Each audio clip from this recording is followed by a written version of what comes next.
چلو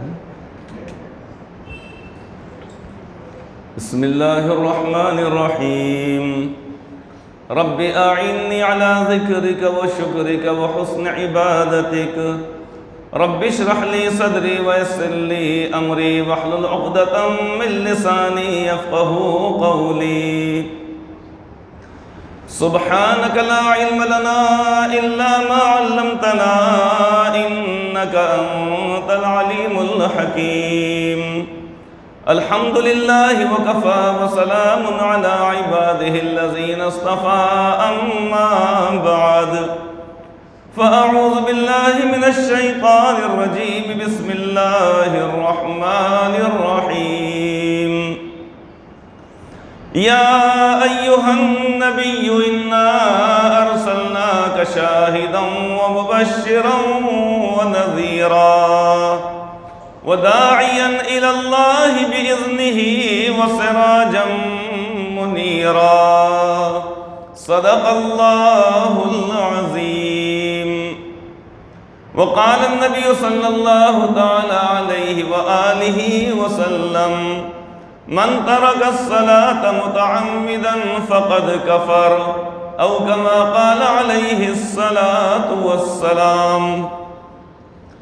بزرگان محترم اور معزز حاضرین کرام، آج جو بات آپ حضرات سے عرض کرنی ہے وہ بات اللہ تبارک و تعالیٰ کی عبادت، اللہ تبارک و تعالیٰ کی بندگی، نماز جس کو ہم بار بار ادا کرتے ہیں اور ہر مسلمان کو اچھی طریقے سے معلوم ہے کہ نماز اللہ رب العزت نے فرض فرمائی ہے، اور یہ بات کوئی آپ پہلی مرتبہ نہیں سن رہے ہیں بلکہ بچپن سے ہم سب سنتے آ رہے ہیں، اور فضائل اعمال کی تعلیم کے اندر، دیگر کتابوں کے اندر، علماء کرام کے بیانات کے اندر اور مکتب کی تعلیم کے اندر ہر مسلمان کو اس بات کی تعلیم دی جاتی ہے، بتلایا جاتا ہے کہ ہر مسلمان مرد و عورت پر اللہ تبارک و تعالیٰ نے 5 نمازیں فرض فرمائی ہیں۔ یہ ہر ایک کو معلوم ہے، کوئی بھی مسلمان اس سے ناواقف ہو ایسا ہو نہیں سکتا، الا یہ کہ بہت سارے لوگ یا بعض لوگ جو بہت دور دراز کے علاقوں میں، دیہاتوں میں رہتے ہیں، وہاں تک یعنی ہم پہنچ نہیں پائے، ان تک جا کر بتلا نہیں سکے، اور وہاں پر کسی کو یہ بات معلوم نہیں، یا وہ لوگ کلمہ بھی نہیں جانتے ہیں، ایسے بھی لوگ موجود ہیں یقینی طور پہ، لیکن اکثریت ان لوگوں کی ہے کہ جن کو سب یہ کوئی بات معلوم ہے کہ اللہ تبارک و تعالیٰ نے 5 وقت کی نماز ہر ایک کے اوپر فرض فرمائی ہے۔ ہم جانتے ہیں اچھے طریقے سے اللہ تبارک و تعالیٰ نے اپنے بندوں کی جو صفات کو بیان فرمایا ہے پہلے پارے ہی کے اندر، بلکہ جب ہم سورہ فاتحہ پڑھتے ہیں تو اس کے اندر روزانہ اقرار کرتے ہیں ایاک نعبد و ایاک نستعین، یا اللہ ہم آپ ہی کی بندگی کرتے ہیں، آپ ہی کی عبادت کرتے ہیں، اور ہم آپ ہی سے مدد چاہتے ہیں۔ اس بات کا اقرار ہر مسلمان، ہر مرد اور عورت اور جتنے بھی ایمان والے ہیں، اس لیے کہ سورہ فاتحہ پڑھنا نماز کے اندر ضروری، واجب اور لازمی ہے۔ اگر کوئی شخص سورہ فاتحہ اگر نہ پڑھے، اگر بھول جائے، اگر یا اسی طریقے سے جان بوجھ کر اگر چھوڑ دے تو پھر اس صورت میں سجدہ سہو واجب ہو جاتا ہے۔ سجدہ سہو یعنی اس وقت جب کہ ہم اپنی نماز کو مکمل کرتے ہیں تو تحیات پڑھنے کے بعد ایک جانب سلام پھیرتے ہیں اور پھر اس کے بعد 2 سجدے کرتے ہیں۔ کیوں کیے جاتے ہیں؟ کسی واجب کے چھوٹ جانے کی وجہ سے، یا واجب کے 2 مرتبہ ادا ہو جانے کی وجہ سے، جس رکن کے اندر 1 مرتبہ پڑھنا ہے، یہ جس واجب کو بھول جائے اگر خدا نخواستہ، تو ایسی صورت میں سجدہ سہو کرنا واجب ہوتا ہے۔ تو سورہ فاتحہ کا پڑھنا یہ ضروری اور واجبی ہے۔ تو اس صورت کے اندر اللہ تبارک و تعالیٰ سے ہر مسلمان اس بات کا اقرار اور اعتراف کرتا ہے، زبان سے کہتا ہے ایاک نعبد و ایاک نستعین، یا اللہ ہم آپ ہی کی عبادت کرتے ہیں، اور عبادتوں کے اندر ایک عبادت یہ بھی ہے یعنی نماز، باقی روزہ، زکوٰۃ، حج، صدقہ، خیرات، قربانی، صدقہ فطر، عشر وغیرہ یہ ساری کی ساری عبادتیں ہیں، لیکن جو ایمان لانے کے بعد ہر ایک شخص کے اوپر یا بالغ ہونے کے بعد اس بچے کے اوپر جو لازم ہوتی ہے عبادت وہ ہے نماز۔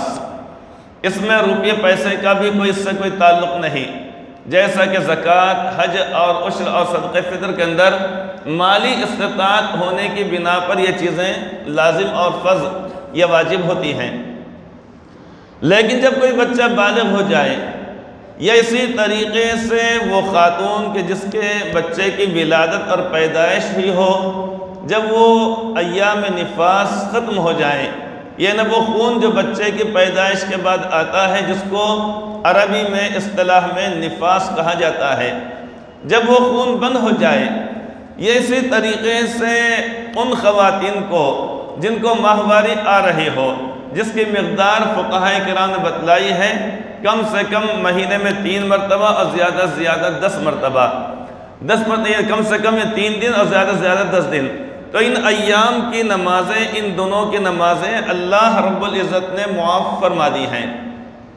لیکن جیسے ہی وہ 10 دن گزر جائیں، اب اس کے بعد شریعت کا حکم یہ ہوتا ہے کہ پاک و صاف ہو کر غسل کر کے نماز پڑھ لینا چاہیے، وہاں سے نمازیں شروع ہو جاتی ہیں۔ اب اگر کسی خاتون کو اگر 10 ایام اگر یہ ماہواری اگر آتی ہے تو ان کے لیے ضروری ہے کہ 20 روز کی نمازیں پڑھی جائیں گی، 20 روز کی فجر، ظہر، عصر، مغرب، عشاء، واجب الوتر، اور ساتھ ہی ساتھ سنت موقدہ اور غیر موقدہ اس کا بھی اہتمام، اور نوافل کا بھی کرنا بڑے فائدے کی چیز ہے، نوافل کا اہتمام۔ تو بہرحال یہ وہ عبادت ہے جو عظیم الشان عبادت ہے، اللہ تبارک و تعالیٰ نے ہر ایک شخص کے اوپر فرض فرمائی ہے، کوئی بھی اس سے مستثنی نہیں ہے، ہر ایک کے لیے ضروری ہے کہ نماز کو ادا کرے۔ اللہ تبارک و تعالیٰ نے جگہ جگہ پر اس کا تذکرہ فرمایا ہے، قرآن حکیم کا کوئی پارہ ایسا نہیں ہے کہ جس میں اللہ رب العزت نے اس نماز کے حکم کو کئی مرتبہ ارشاد نہ فرمایا ہو، الگ الگ انداز سے۔ مثال کے طور پہ جب ہم سورہ بقرہ شروع کرتے ہیں تو الف لام میم ذالک الکتاب لا ریب فیہ ھدی للمتقین الذین یؤمنون بالغیب، جو لوگ کے ایمان لاتے ہیں غیب پر۔ آگے اللہ تعالیٰ نے یہاں پر روزے کا، زکوٰۃ کا، حج کا تذکرہ بعد میں دیگر آیت پاک میں دیگر یعنی پاروں میں اللہ تعالیٰ فرمایا، لیکن یہاں پر کیا فرمایا گیا؟ وَمِمَّا رَزَقْنَاهُمْ يُنْفِقُونَ، اور اس سے پہلے فرمایا گیا ہے کہ لا ریب فیہ ھدی للمتقین الذین یؤمنون بالغیب، کہ وہ لوگ جو ایمان لاتے ہیں غیب پر۔ اب آگے کیا ہے؟ وَيُقِيمُونَ الصَّلَاةَ وَمِمَّا رَزَقْنَاهُمْ يُنْفِقُونَ، اور وہ نماز کو ادا کرتے ہیں، نماز پڑھتے ہیں۔ جبکہ اور بھی احکامات ہیں، سارے احکامات کا ذکر بعد میں فرمایا گیا ہے۔ بعد میں فرمانے کا مطلب یہ نہیں کہ وہ اہم نہیں، وہ بھی انتہائی اہم ہیں، لیکن ان تمام میں سب سے پہلے اللہ تبارک و تعالیٰ نے پہلے پارے کی پہلی سورت، یہ سورہ بقرہ جسے کہا جائے، اس کے پہلے صفحے کے اوپر ہی اللہ تعالیٰ نے ایمان والوں کی صفات کو بیان فرما دیا ہے۔ وَمِمَّا رَزَقْنَاهُمْ يُنْفِقُونَ سے پہلے ہم نے جو ان کو رزق دیا ہے، ہم نے جو ان کو مال دیا ہے، اس میں سے وہ خرچ کرتے ہیں۔ لیکن ایمان بالغیب اور انفاق فی سبیل اللہ یا انفاق، ان دونوں کے بیچ میں فرمایا گیا ہے وَيُقِيمُونَ الصَّلَاةَ، اور وہ نماز کو قائم کرتے ہیں۔ اس بارے میں حضرات مفسرین نے بڑی وضاحت فرمائی ہے کہ اقامت صلاۃ کے معنی کیا آئیں گے، اس کو بھی سمجھنے کی ضرورت ہے۔ ایک جگہ پہ اللہ تعالیٰ فرمایا حافظوا علی الصلوات والصلاة الوسطی، کہ حفاظت کرو تم حافظوا علی الصلوات، نمازوں کی، یعنی پوری نمازیں آگے اس کے اندر، فجر، ظہر، عصر، مغرب، عشاء۔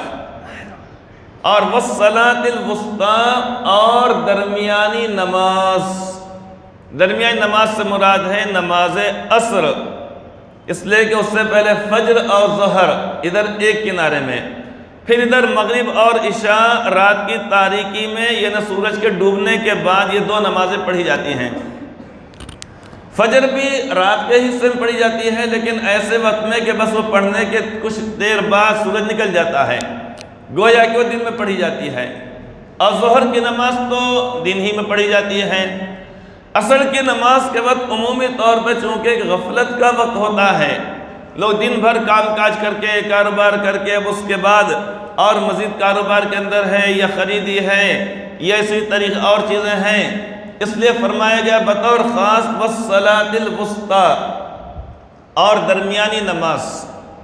تو درمیانی نماز سے مراد یہ ہے کہ عصر کی نماز، اس کا اللہ رب العزت نے حکم فرمایا ہے۔ تو جگہ جگہ پر اللہ تبارک و تعالیٰ نے فرمایا کہ اقامت صلاۃ، اقامت کے معنی آتے ہیں کسی چیز کو سیدھا کرنا۔ اب جیسے مثال کے طور پہ یہ ہمارے پاس یہ جو چھت ہے، کوئی بھی چھت کہیں پر بھی ہو، جتنے ستون نیچے ہوتے ہیں وہ تمام کے تمام بالکل سیدھے رہیں گے۔ کیسے رہیں گے؟ یہ ستون، یہ ستون، یہ ہے، اس کے پیچھے کیا ہے، پھر اس کے اوپر ہے، پھر اس کے اوپر ہے، پھر اس کے اوپر ہے۔ اسی طریقے سے اگر کوئی عمارت، اگر 100 منزلہ عمارت اگر ہے، دبئی میں چلے گئے برج خلیفہ دیکھنے کے لیے، اب وہاں پر جو عمارت ہے، کئی منزلہ عمارت ہے، اب وہاں پر ستون ٹیڑھے بنگے ترچھے اگر رہیں گے تو وہ ٹھہرے گا کیا؟ وہ چھت کیسا رہے گا؟ وہ بالکل سیدھا رہے گا، ایک دم بالکل بہت سیدھا سیدھا سیدھا سیدھا رہے گا۔ سیدھا رہنے کی وجہ سے اس کے اوپر چھت بھی سیدھا قائم رہے گا۔ اللہ رب العزت نے ہم کو جو بنایا ہے، انسانوں کو جو بنایا ہے، یا اسی طریقے پرندوں کو بنایا ہے، جانوروں کو بنایا ہے، تو سب کو جو 2 یا 4 جو ستون اللہ رب العزت نے عطا فرمائے، کھمبے، پلر، ہم کہیں کے اوپر ٹھہرے ہوئے ہیں۔ انسان کا جو آدھا جو جسم ہے اوپر کا، یہ 2 پیروں کے اوپر ٹھہرا ہوا ہے نا۔ اب دونوں کے دونوں پیر کیا ہیں؟ برابر ہے۔ اگر خدا نخواستہ ایک چھوٹا اور ایک بڑا اگر ہو جائے تو کیا ہوگا؟ کیا ہوگا؟ کیسے چلیں گے؟ خالی تصور میں آگے بس اتنا ہی کافی، بس سب کو معلوم ہے کیسے چلیں گے چلتے وقت۔ تو کس انداز سے کیسے مشکل ہو جائے گی؟ تو اللہ تبارک و تعالیٰ نے دونوں پیروں کو بالکل برابر رکھا، دونوں پیروں کو۔ ہاتھی ہے، اونٹ ہے، بکری ہے اور دیگر جانور ہیں، اگر 3 پیر اچھے برابر ہو، چھوٹا ایسا یوں لیں گے کہ آپ قربانی کے لیے اونٹ کو یا بکرے کو، برابر رہنا ضروری ہے نہیں ہے؟ تو چاروں کے چاروں پیر کیسے رہیں گے؟ اس کے برابر رہیں گے۔ 2 چھوٹے ہو گئے سامنے کے، 2 بڑے ہو گئے، بالکل ٹریکٹر کی طرح۔ ٹریکٹر کے پہیے ہوتے نہیں، سامنے کے 2 چھوٹے اور پیچھے کے ایک بڑے بڑے پہیے۔ اب وہاں پہ بھی وہ ضروری ہے، اس اعتبار سے وہ ضروری ہے وہاں پہ۔ لیکن اگر بیل کے یا اسی طرح بھینس کے اگر ویسے اگر ہو جائیں، یا اونٹ کے یا ہاتھی کے اگر ایسے 2 چھوٹے 2 بڑے ہو جائے، کیسا ہو جائے گا؟ بڑا عجیب و غریب دکھے گا، نہیں دکھے گا؟ تو دونوں کے دونوں برابر۔ اب برابر رہنے کی وجہ سے جو بھاری بھرکم جو جسم ہے، اونٹ کا ہو یا ہاتھی کا ہو، وہ برابر توازن قائم رہے گا۔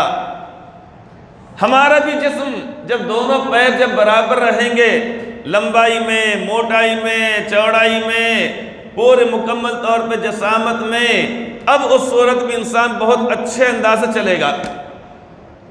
چھوٹے بڑے اگر ہو جائے تو کبھی فوج میں لیتے اس کو، فوج میں بھرتی ہوتی کیا؟ صدر جمہوریہ کی حفاظت کرنے کا، لنگڑے لوگوں کو رکھتے کیا بازو میں؟ لنگڑے ٹنڈے ایسے ہی بالکل، ایک آنکھ سے دکھ رہا ہے ایک آنکھ سے نہیں دکھ رہا، ایسے لوگوں کو رکھتے کیا؟ کہتے چوکن نہ رہتے، بالکل اڑتے ہوئے چڑیا کے پرندوں کے پر گننے والے لوگ رہتے ہیں، آزو بازو جو لوگ رہتے ہیں، ایسے چوکنا لوگ رہتے ہیں۔ تو اقامت کا مطلب ہوتا ہے بالکل سیدھا رکھنے کے معنی آتے ہیں۔ یہاں پر جو اللہ رب العزت نے جو فرمایا، یا قرآن کریم میں جگہ جگہ اس بات کو سمجھانے کے لیے مجھے یہ بات لے کر آنا پڑا، اس بات کو سمجھانے کے لیے کہ اقامت کے معنی کیا آتے ہیں۔ ہم کیا سمجھتے ہیں؟ ہم تو بس اذان ہو گئی، چلو جلدی جلدی چلو، اور اس کے بعد چلے گئے طہارت خانے میں، سامنے 4-5 لوگ کھڑے ہوئے ہیں، ہم پیچھے کھڑے ہو گئے، اس کے بعد جلدی جلدی گئے، 4-5 چھپکے مار دیے، طہارت کر لیے، جلدی جلدی آ گئے، پیشاب کے اگر قطرے اگر بہ رہے اگر ہیں، پھر آئے جلدی وضو کر کے، اور رکعت کو گٹھانے کے لیے ایسا جیسے پلیٹ فارم پہ گاڑی کو پکڑتے ہیں۔ گاڑی چھوٹ گئی تو مشکل ہو جائیں گے نا، نندی گرام چھوٹ گیا، تپن چھوٹ گیا، یہ اسی طرح دیوگری چھوٹ گئی، دیو گرا ہونا چاہیے، صحیح دیکھا ہے تو، اس لیے کہ دیو، ابھی گری کے گرا کیا ہونا چاہیے؟ ہونا کیا چاہیے؟ گرا ہونا چاہیے، بہرحال پتہ نہیں کیوں نام ہے، نہیں معلوم سمجھے اس طریقے۔ تو وہ گاڑی اگر چھوٹ جائے اگر تو مشکل ہوتی۔ اب وہاں سے آئے، جلدی جلدی جلدی آئے، اور آنے کے بعد آڑی تیڑی ترچھی کیسے بھی طہارت ہو گئی، جبکہ مکمل طور پہ جب تک کہ آدمی کو اطمینان نہ ہو جائے کہ میرے جسم سے قطرے علیحدہ ہو گئے، اس وقت تک وضو کرنے کی اجازت نہیں ہے۔ اچھی طریقے سے سکون ہو جانا ہم کو کہ ہاں ہمارے جسم سے سارے قطرات پیشاب کرنے کے بعد، طہارت کے بعد مکمل طور پہ اب بند ہو چکے ہیں، پاکی صفائی ہم نے حاصل کر لیے، اب اس کے بعد آنا وضو کرنے کے لیے۔ جب آئیں گے وضو کرنے کے لیے تو سکون کے ساتھ، اس لیے کہ اگر ایک بال کے برابر بھی جگہ چھوٹ جائے، سوکھی رہ جائے،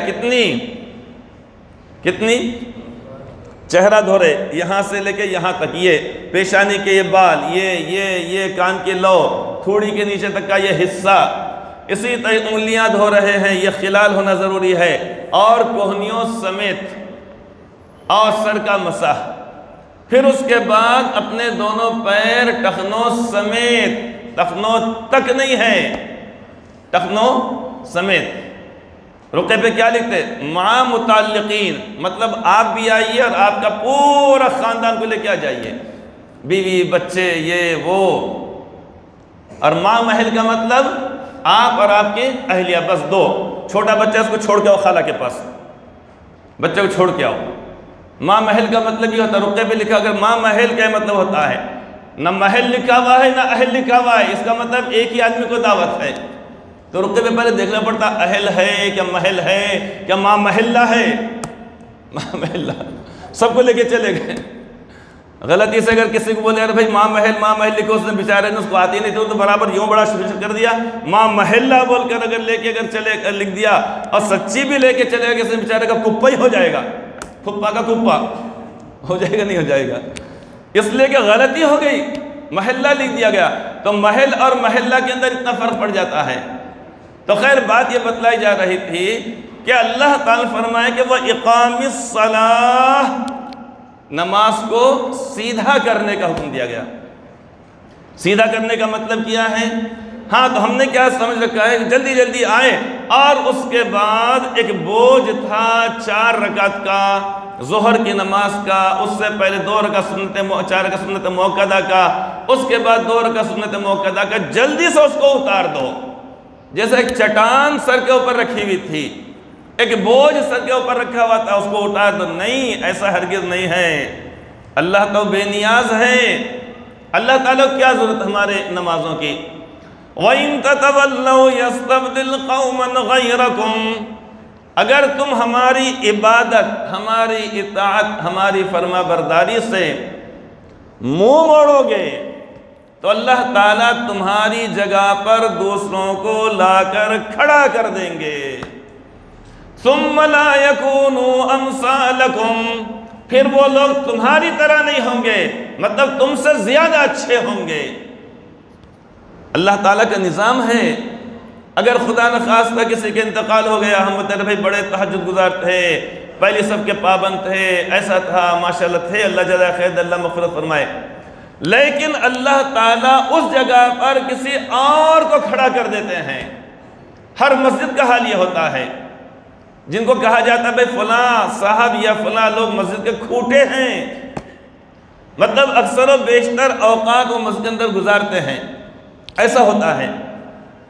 تو یہاں پر یہ فرمایا گیا ہے کہ اقامت صلاۃ تو ایک بوجھ نہیں سمجھنا چاہیے اس نماز کو، بلکہ اس کا انتظار رہنا چاہیے۔ اور انتظار کا فائدہ کیا ہوگا؟ انتظار کا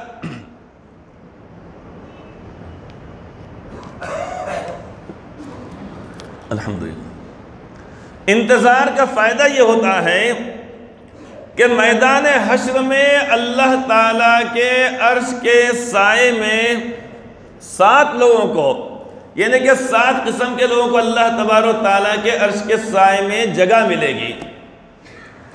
ان 7 لوگوں میں سے ایک شخص وہ بھی ہے جو نماز کے بعد دوسری نماز کا انتظار کرتا ہو۔ جمعہ پڑھ لیے، اب اس کے بعد اپنے کاروبار میں ہیں، بیوی بچوں میں ہیں، دوست احباب میں ہیں، جمعہ کی خاص ڈش حریص کھانے میں ہیں، شاندار چیزیں کھانے میں ہیں، اور ناندیڑ کی ہماری شاندار تہاری جو جمعہ کو جمعہ پکتی ہے اکثر بیشتر مکانوں کے اندر، وہ کھانے میں ٹھیک ہے، لیکن بار بار آدمی اپنی گھڑی کو دیکھ رہا، ادھر دیکھ رہا، ادھر دیکھ رہا، اذان ہوگی کیا، اذان ہوگی کیا، اذان ہوگی کیا، دل اس کا مسجد میں اٹکا ہوا ہے۔ وَرَجُلٌ قَلْبُهُ مُعَلَّقٌ بِالْمَسَاجِدِ او کما قال صلی اللہ علیہ وسلم، آپ نے فرمایا کہ سبعۃ یظلھم اللہ فی ظلہ یوم لا ظل الا ظلہ، کہ 7 قسم کے لوگوں کو اللہ تبارک و تعالیٰ قیامت کے روز اپنے عرش کے سائے میں جگہ عطا فرمائیں گے۔ یوم لا ظل الا ظلہ، جس روز کے اللہ تعالیٰ کے عرش کے سائے کے علاوہ کوئی اور سایہ نہیں ہوگا۔ میدان حشر میں سارے انسان، سارے انبیاء، صحابہ، تابعین، تبع تابعین، اہل اللہ، اسی طریقے اہل ایمان، یہود، نصارہ، کفار، مشرکین، پھر اسی طریقے چرندے، پرندے، درندے، حیوانات، حشرات الارض، سارے کے سارے میدان حشر کے اندر وہاں پر موجود ہوں گے، اور وہاں پر کسی قسم کا سایہ نہیں ہوگا، بلکہ سورج اور انتہائی نیچے آ جائے گا۔ اب جس کے جیسے اعمال ہوں گے وہ وہاں پر پسینے میں ڈوبا ہوا ہوگا۔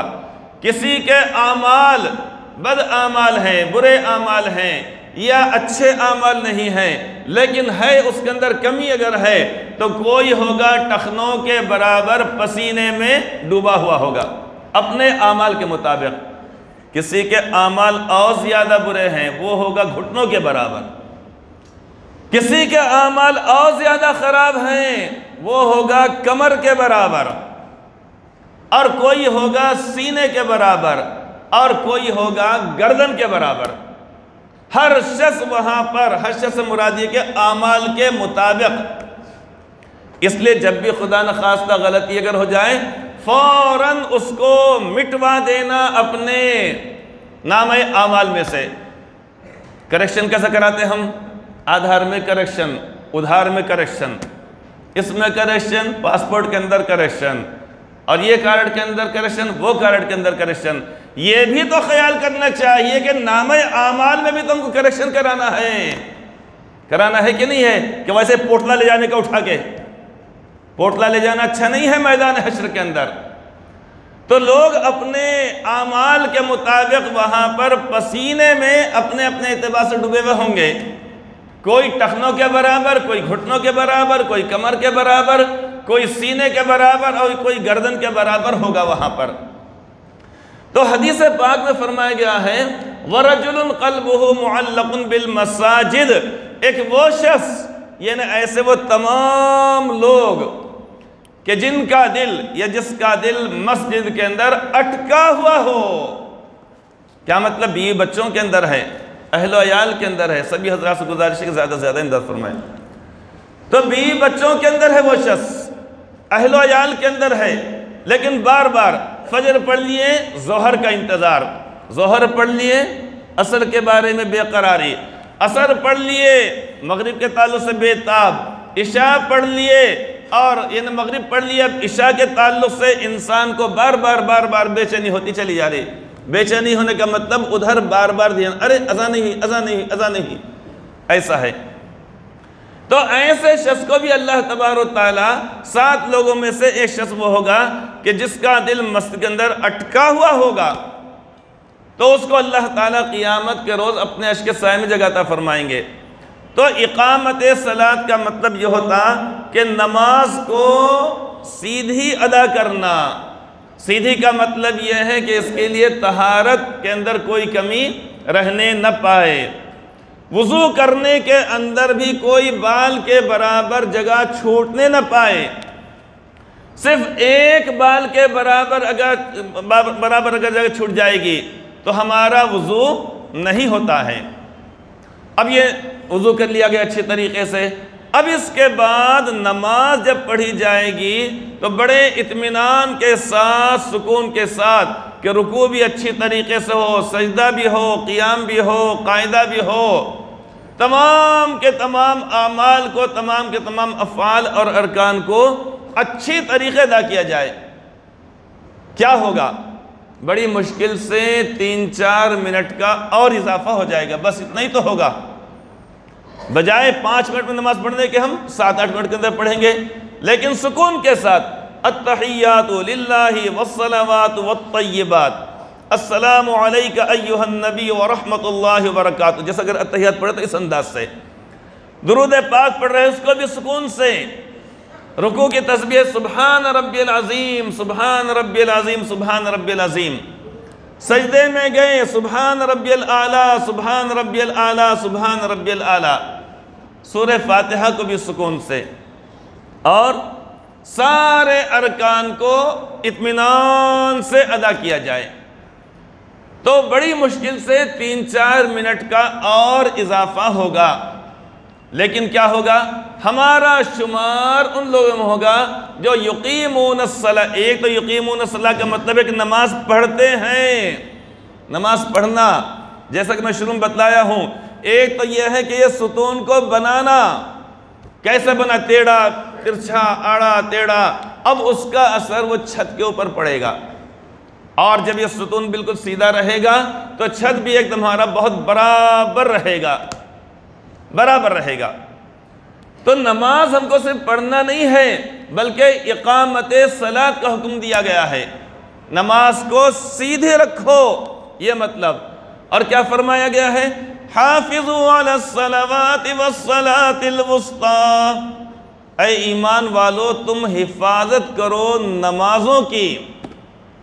حفاظت کرنا کیا ہے؟ نماز کی دکھنے والی چیز ہے، 100 روپے کی نوٹ رہی تو دکھتی وہ، اس کی حفاظت کریں گے ہم۔ پین اور پینسل کی اور پلین کی حفاظت کریں گے، چھوٹی سے لے کے بڑی چیز تک، لیکن نماز تو دکھنے والی چیز ہے ہی نہیں۔ اس کی حفاظت یہ ہے کہ غسل سے لے کر، طہارت سے لے کر، وضو سے لے کر تمام ارکان کو اور اعمال کو اچھی طریقے سے ادا کرنا۔ اور نماز سے جب فارغ ہو گئے، السلام علیکم ورحمت اللہ، السلام علیکم ورحمت اللہ، دونوں جانب سلام سکون سے ادا کیا جائے، اس کو کہا جاتا ہے اقامت صلاۃ۔ اب یہ اقامت صلاۃ کا حکم جو دیا گیا ہے ہر ایمان والے کو ہر حالت میں دیا گیا ہے، ہر ایمان والے کو ہر حالت میں۔ یہ نماز کے تعلق سے کئی مرتبہ کہی جا چکی ہے بات، آج مجھے اس لیے بتلانا ہے کہ مسافر ہو یا مقیم ہو، ہر ایک شخص کے اوپر نماز فرض ہے۔ جو مسافر شرعی ہے اس کے اوپر 2 رکعت فرض ہے۔ مثلا کسی کو اگر 85 یا 90 کلومیٹر دور جانا اگر ہے تو اس دوران سفر یا وہاں پر اگر 15 دن سے کم رہنے کا ارادہ اگر ہے تو 2 رکعت نماز پڑھنے کا حکم دیا گیا ہے، یہ بھی معلوم ہے ہم لوگوں کو۔ اب اس کے اندر مشکل کیا پیش آ رہی ہے وہ مجھے بتلا رہا ہوں میں آپ حضرات کو۔ آج کے ان حالات کے اندر، آج کا زمانہ وہ پہلے جیسے حالات نہیں رہے ہیں۔ ہر آنے والے دن دلوں کے اندر دوریاں، نفرتیں، عداوت اور بغض بڑھتے چلے جا رہے ہیں۔ اکبر اللہ آبادی نے ایک مرتبہ کہا تھا، قرائن بتا رہے ہیں کہ آ رہا ہے دور فتنوں کا، قرائن بتا رہے ہیں، یہ حالات، آثار، نشانیاں۔ یہ اس وقت بات کہی گئی تھی ابھی ملک آزاد بھی نہیں ہوا تھا، 47 سے پہلے کا یہ شعر ہے۔ قرائن بتا رہے ہیں کہ آ رہا ہے دور فتنوں کا، ہوائیں وہ چلیں گی، اس طریقے کہا کہ نقش مٹ جائے گا فتنوں کا، اللہ تعالیٰ حفاظت فرمائے ہر ایک کی۔ تو بہرحال ہو یہ رہا ہے کہ لوگ جب نماز پڑھتے ہیں، ٹرین کے اندر ہم جا رہے ہیں، سفر ہم کر رہے ہیں، اب اس کے اندر کچھ غلطیاں ہم سے بھی ہوتی ہیں۔ مثال کے طور پہ 2 سیٹ ہے یا یہ کدھر ہے کدھر، مثال طور پر سمجھانے کے لیے، اب یہاں پر ہم کھڑے ہو کے نماز پڑھ رہے ہیں، ادھر سے لوگ آ رہے ہیں اپنی سیٹ کو، اپنی برتھ کو لینے کے لیے، ادھر سے لوگ جانا چاہ رہے ہیں۔ اب پورا راستہ پھر ہمارے 1-2 ساتھی اگر ہیں، 2 صحابہ میں سے، وہ روک رہے ہیں، سوٹ کے سامنے لگا دیے۔ اب یہ بتائیے کہ وہاں سے جو لوگ ادھر آنا چاہ رہے ہیں، ادھر سے جو لوگ جانا چاہ رہے ہیں، اسی دوران کوئی چائے بیچنے کے لیے، کوئی کھرمرے بیچنے کے لیے، کوئی کچھ اس کے لیے، اب بار بار جو روکے جاتا ہے۔ اب اس صورت میں لوگوں کو اعتراض پہلے بھی تھا، کم تھا، لیکن اب شدت کی وجہ سے ہو گیا۔ پارک میں نماز پڑھ رہے ہیں، اس کے اوپر کارروائی کا مطالبہ ہو رہا ہے، کھلی جگہ میں پڑھ رہے ہیں، اس کے اوپر ہو رہا ہے۔ اب یہاں تک کہ اگر ٹرین کے اندر بھی نماز اگر ہم پڑھ رہے اگر ہیں، اس صورت میں مسائل پیدا ہو رہے ہیں، مطالبات یہ کیے جا رہے ہیں کہ ان لوگوں پر کارروائی کی جائے۔ اب ایک جانب حکم خداوندی کہ نماز پڑھنا ہی پڑھنا ہے، نماز کی صورت کے اندر معاف نہیں ہے، اور دوسری جانب ایسی چیزیں ہو رہی ہیں، تو آخر ان مسائل کا، یہ اس مسئلے کا حل کیا ہے؟